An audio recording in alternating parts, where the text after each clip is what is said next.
Hello everyone, I just want to summarize our second day of the motorcycle mission test mini tour. We were overnight in Aysaita and we started this morning at 6 a.m. and went to a nearby beautiful, absolutely my favorite meal so far has been this beautiful breakfast which they call ful, which is beans and spices and scrambled eggs, and the most incredible bread you'll ever find in the whole world is made here.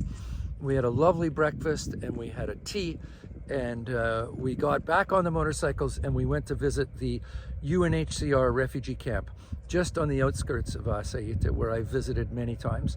It has grown, unfortunately, in size and population, but also the infrastructure is better than it was many years ago when I first went there.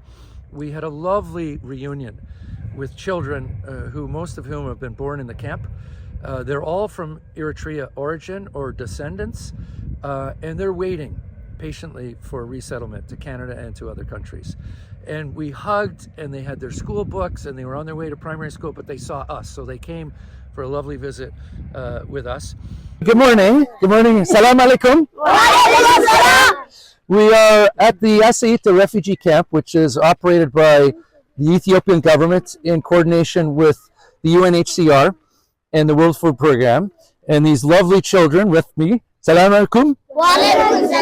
Okay, they are on their way to school. They all got their books and their lessons in their hands. This primary school is right behind us. They're all from Eritrea. And in many of the cases, I think they were probably born here. This camp was opened 17 years ago. Ahmed Yusuf Mohammed and I came here when they were building the structures before any population arrived. And we are probably 50 kilometers from the Eritrean border, which is the requirement for any refugee camp. It's an open camp. There's no wall, there's no fence, because the host community is ethnically, religiously, linguistically the same as the newcomers.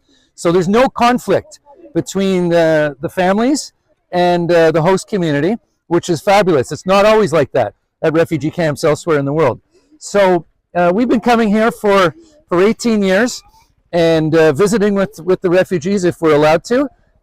We need to get approvals for that to happen. We haven't got that. We didn't try to get that because this is a shorter trip.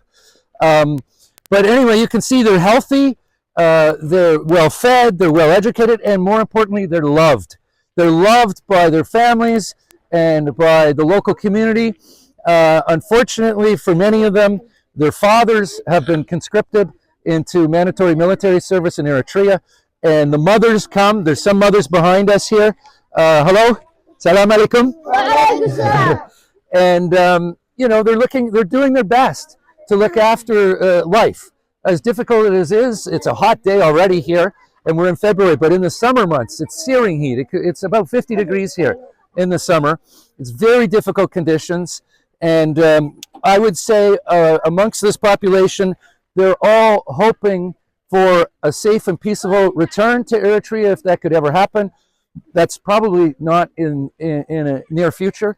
What's more likely is they will get resettled to other countries, including Canada. So they're on a list to be selected, to be referred by the UNHCR to Canada, to the United States, to Australia, to New Zealand, to Sweden, to the Scandinavian countries. And they're just sort of buying their time, studying, learning as best they can, and hoping that one day their life will be much improved. From there, we went to the Sultan's Mosque and Palace and his cemetery, where Sultan Ali Mira has been buried in a very simple way. And then from there, we went back into the village and we went to the Gili blacksmith.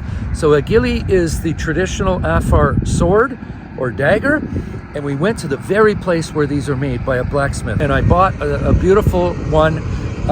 They're gorgeous, and they mean so much to the culture, the history, and the survivability of the Afar people. It's their symbol at the Samara University and on the flag of Afar State. It's everywhere. It's such an important tool. I call it the Afar Swiss Army knife. From there, we got back on our motorcycles and we went back into the desert, and we stopped at a small hamlet, Deboita, which is the dome tent, we'll call it. And one household was taking down their Deboita, their dome tent, loading it on a camel. The other household was staying there. We interacted, engaged with them. It was super great. And then we got back into Samara, where we are just on the outskirts now. We came out to, camels are milked twice a day, in the early morning and the evening like now. And our goal was to see the milking and probably to try it, because it's therapeutic, it's a health thing, and we're going to come back here tomorrow morning and we're going to show you that video. So thank you very much for being part of this journey. The test motorcycle trip for these last 2 days has been fantastic. My people who have helped me do this, couldn't do it without them. They're exceptional. They're professors and lecturers at Samara University, and they've been tasked with looking after this project so that we can plan it properly for you.